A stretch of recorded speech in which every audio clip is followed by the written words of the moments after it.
Lord Captain? As you wish, Lord Captain.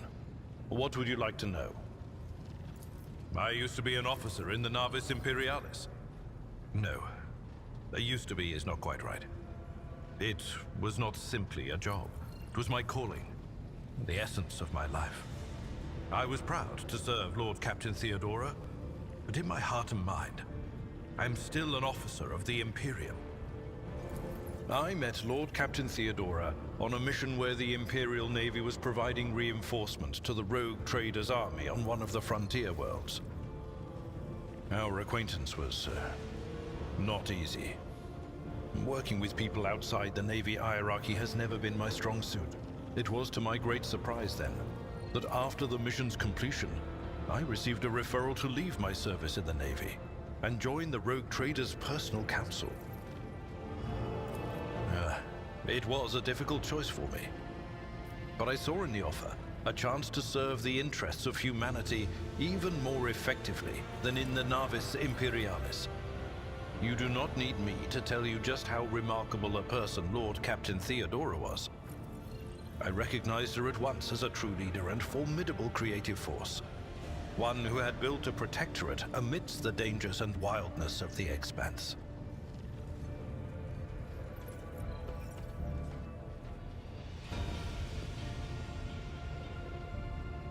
You could say there was no one among the naval command who was willing to impede the wishes of the rogue trader. To do so would be to risk their own position and their relationship with Theodora. The Lord Captain possessed certain contacts in the Imperial Navy, contacts which she used to request help during the conflict on the border world, and which enabled her to make me an offer that resulted in my joining her retinue.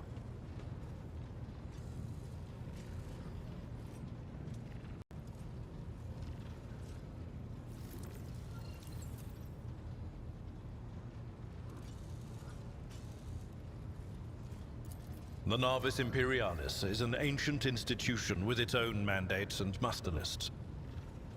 On occasion, in the heat of an official briefing or an informal discussion, I violated those rules, determined to press my point. It is challenging to choose the words to accurately express my opinion on a situation or the actions of others that do not sound overly scathing or confrontational. Many in command were inclined to view my manner of speaking as unbefitting a person of my rank. What? Lord Captain, any allegations of improper feelings or unsanctioned relations are utterly baseless and bordering on the insulting. Utterly baseless. I am a widower. I am a father of 4, and if my information is not outdated, a grandfather of 11. My family lives on Dargonus. None of my children express any eagerness or aptitude for serving aboard ship, and I would hardly have insisted that they follow in my footsteps. Of course. A noble aspiration, Lord Captain. I am ready to acquaint you with all the particulars that interest you. This is a topic for an official briefing, not a casual conversation. But I will try to answer succinctly. And if you permit, in my own words, the Coronis Expanse is considerably removed from the heart of the Imperium. This means that local warp routes become useless within months. Established pathways are regularly subject to attacks from all kinds of rabble. And in the only major port, the Imperium's frigates find themselves moored alongside pirate vessels.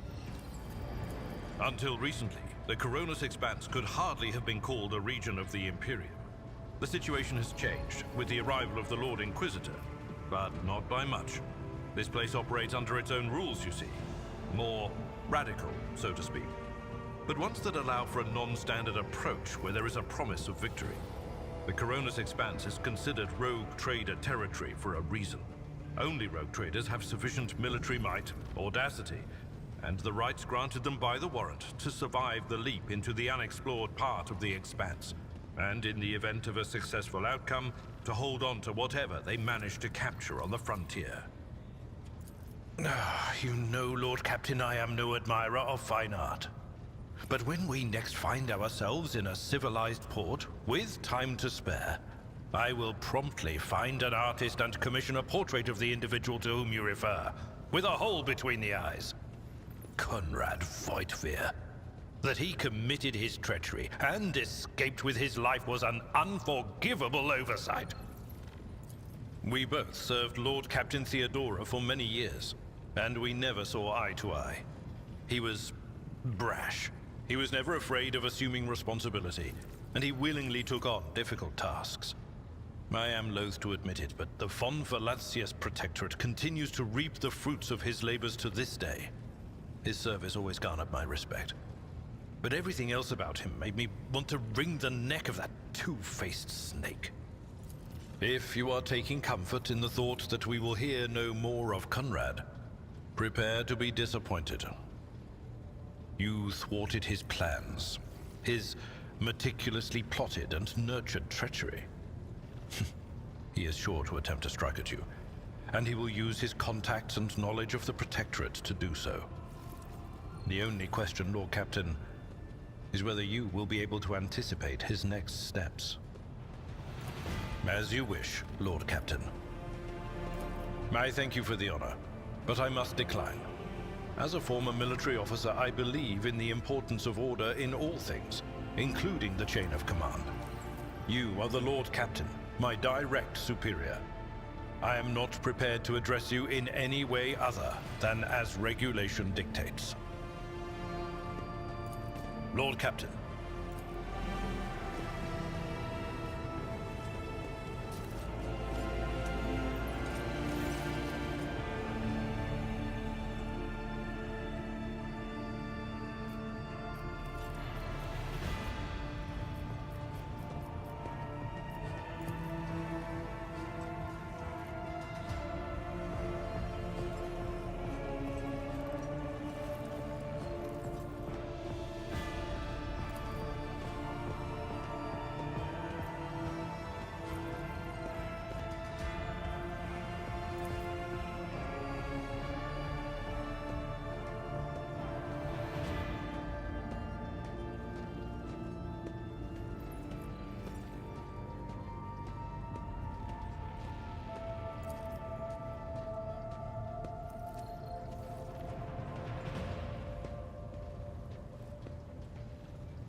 What are you talking about, Lord Captain?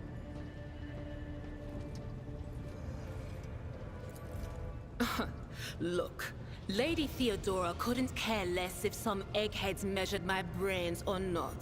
It's not about the seal on your forehead, get it? It's about what's in your gut, if it's rotten or not. My gut's stronger than an adamantine on this here ship. And my implants are better than the ones they put in you on your Terra. If they weren't, I wouldn't have lived as long as I have. Lyra, an outlying world in the Heathen Stars region. In the Coronis Expanse, the deeper you go, the less visible the Astronomicon gets, and the less people know about the Imperium. The arrival of a rogue trader is the best thing that can happen to a world like that.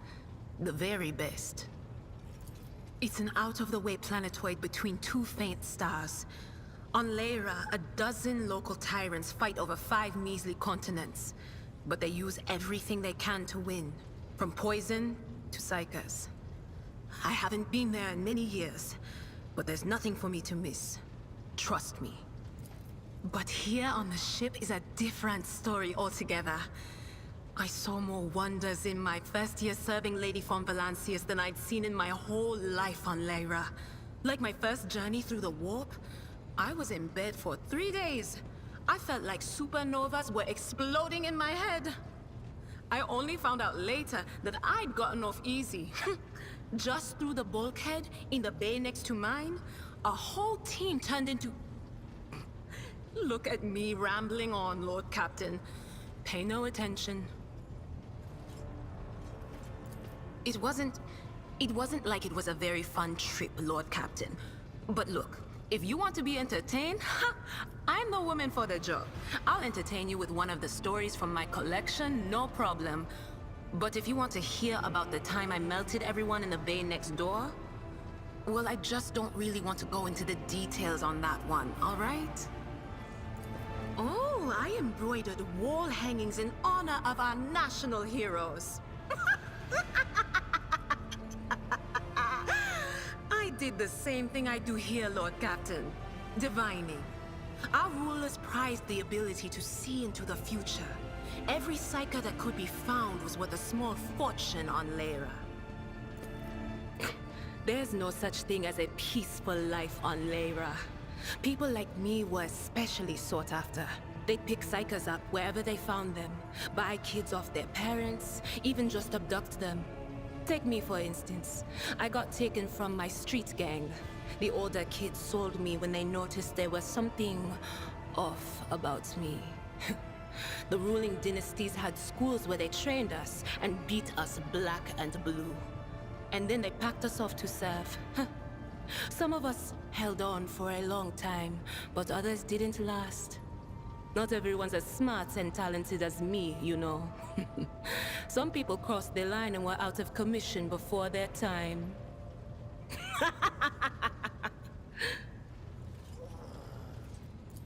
Theodora von Valancius paid a visit to the ruler I was serving at the time. I don't know what the visit was for, and it's no business of mine anyway. I can still remember the way the voices in my head changed when I looked at her. They were practically screaming.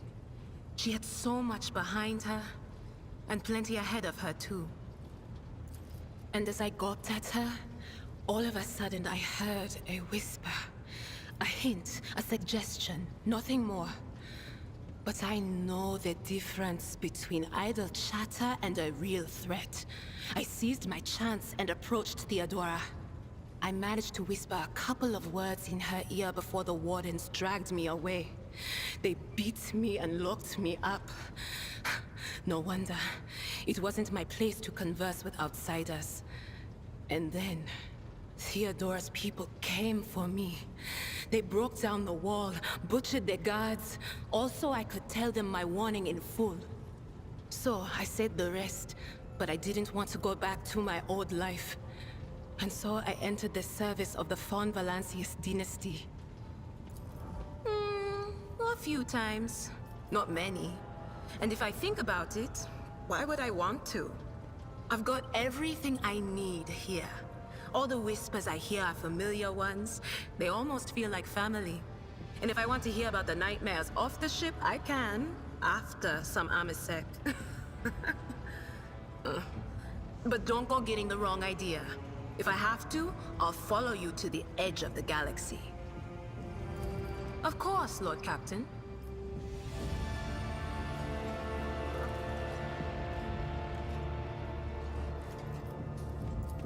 You bet I do, Lord Captain. Okay, so we went to Footfall once. Well, I mean, Lord Captain Theodora went to Footfall a lot. But on that occasion, she took me with her for some reason. My day had gotten off to a bad start. My head had been yammering since I woke up, but there was nothing else for it. I had to go. We arrived at the place, and what a place! All the gentlemen and ladies dressed to kill, showing off their encrusted implants, all clustered around little tables. Well, turned out it was a gaming den. And not just any gaming den, but one run by somebody with deep pockets for people with just as much cash to splash. You should have seen it. People gambling away planets in a game of regicide. Anyway, so the Lord Captain wanted me to help her beat some guy. So I tell her, the chips won't land in your favor. You'll get a bad hand. Don't sit down at that table, your ladyship. But did she listen? Of course she didn't. If there's one thing she never lacked, it's stubbornness.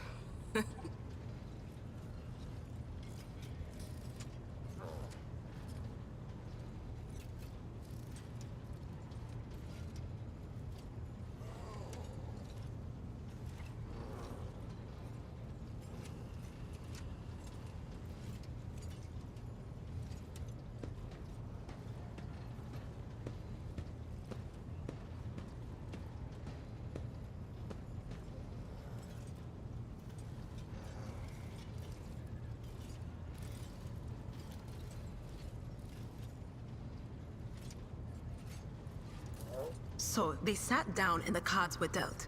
I'm hovering around like I'm not involved, but I'm keeping my eye on things. And everything in my head keeps getting louder and louder. Anyway, it's a good thing I realized in time that my mind wasn't going haywire over a losing hand, but something else. I made some excuse to drag the Lord Captain up from the table and took her away from that place. And a few minutes later, the room where we'd been... It turned out some wise guy had the same bright idea to bring a pet psyker along with him. One of those ones who just scuttle around in Footfall's underbelly. And the psyker just freaked out, I guess. After all the commotion, people went to see what happened in the room. And they'd all gone for each other's throats. Literally. With teeth. And I think they completely detached that asteroid from Footfall and pushed it off into open space so it would head off toward the local star.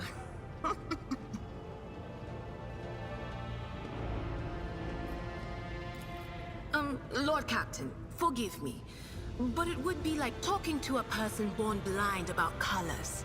I could spend hours explaining, but it wouldn't make any sense to you.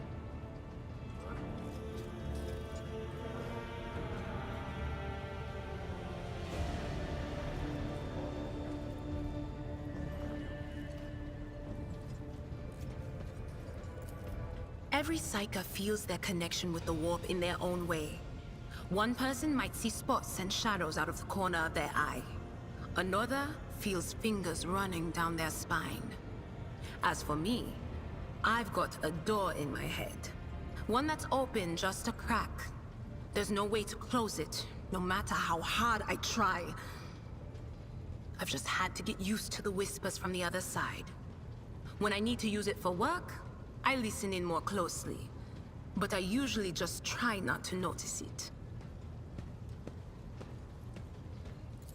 Training, habit, and a little Amasek and a couple other things you can get on the lower decks. If you put all those together, it makes things bearable. Sometimes I even wonder if I'm imagining half the voices I hear. You know, When life on board gets a little boring. Better than listening to the living, anyhow.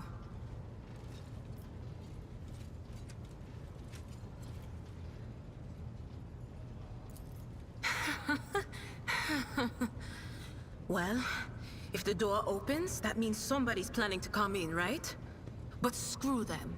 They're not coming through. Trust me. I know how to keep my valuable head locked up tight.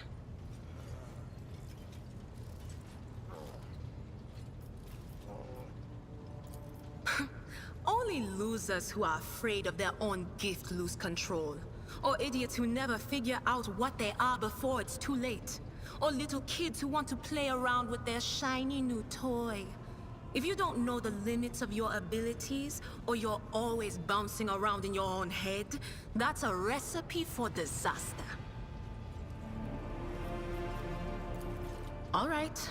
That's what I'm here for, after all. So, I'm just going to lean on that door in my head a little more, prick up my ears, and listen to what the warp's got to say about you. If you'll allow it, I can listen right now. All right, let's hear what they're whispering about you.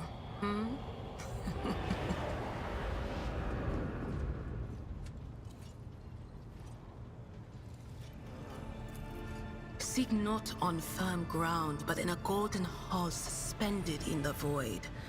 There waits a child without kin, but with a name blind to truth. She draws the brush across the canvas and does not notice that her palette is full not of paint, but of blood. And with each smear, this well does not deplete, but fills and fills up to the brim. One thing is clear. When this vessel overflows, none will remain unstained. Among the blind men and false prophets, a red-robed sage seeks the answer to a question. He does not know that it is not the answer he must seek, but the question that will draw everything into focus. Will you help him, rogue trader? But mark that sometimes ignorance is sweeter than oblivion. A chained hound chases after glimmers of the aurora, but sparks in the scent of oil confound his nose. A chain trails after him. What will happen if you pick it up? Will you become his master, or merely another beast in the pack of his true lord? The glow of dawn bursts forth from its prison. Dungeon walls cannot contain the dark essence wallowing in the dust. A naive cub pushes his nose into a familiar hand, one that holds death in twisted glass. Cherish it or cast it off as a burden. The sword of change has already been raised. What is one more life to it?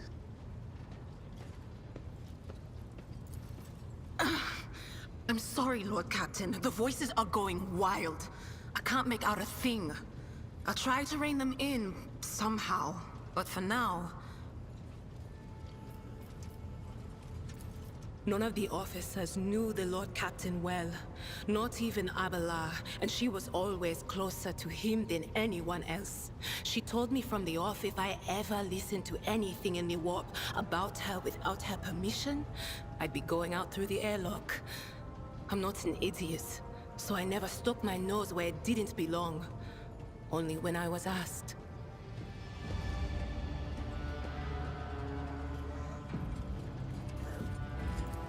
It's hard to wrap my head around the fact that she's gone.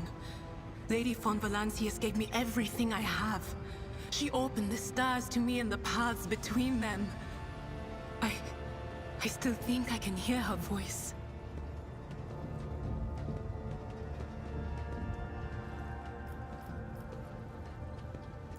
The little sister is afflicted with her own set of voices. Ones that whisper to her about corruption and heresy.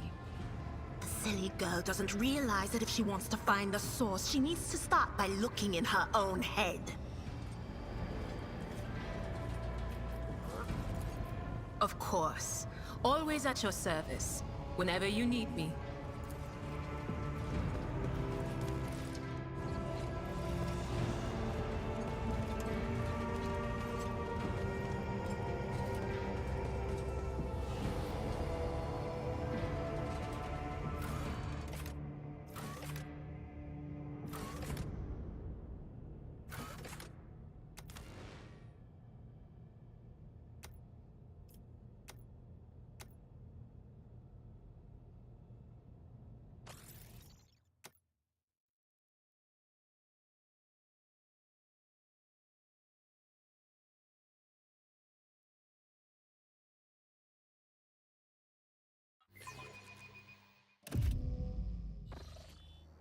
None shall stand in my way.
Victory awaits!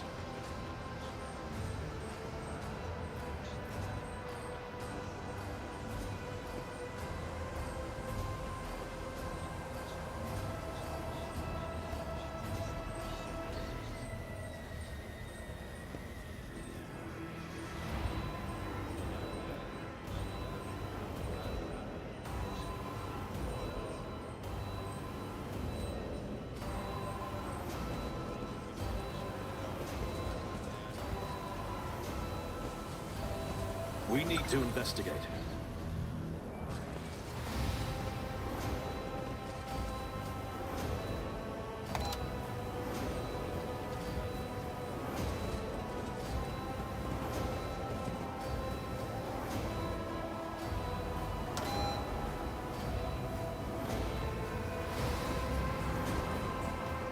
I rise to the occasion.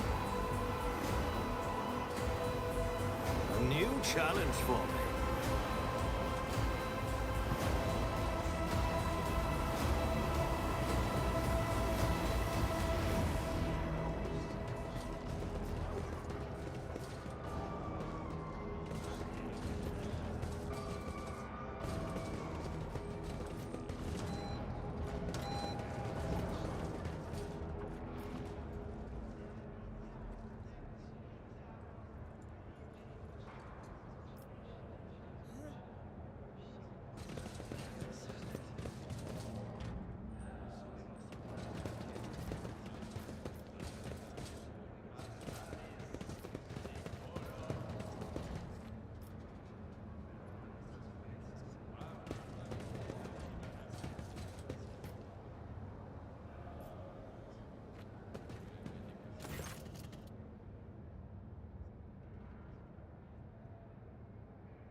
It's about time!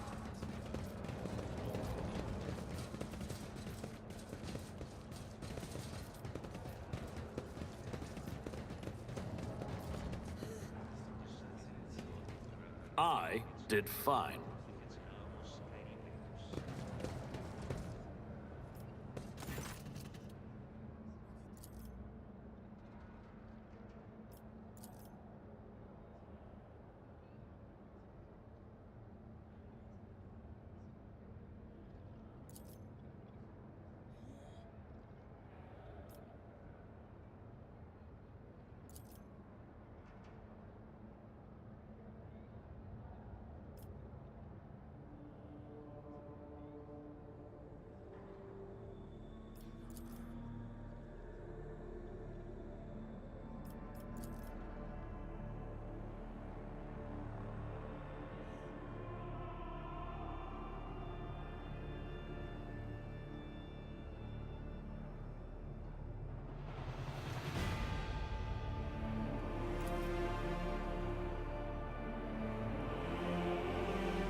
Follow my lead.